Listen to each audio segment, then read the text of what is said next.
In this video, I'm going to show you how to create invoice using Canva. First of all, log in your Canva account, then go to templates. In the search box, type invoice.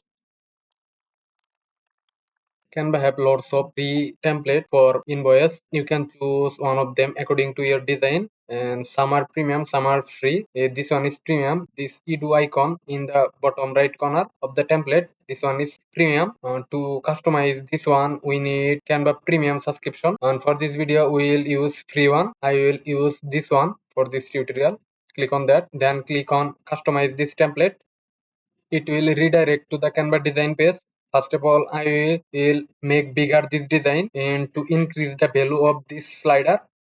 Now we can change any text. Now we can edit all of text of this invoice. First of all, I will change my band name. To change anything of this invoice, click and select on it, then edit it.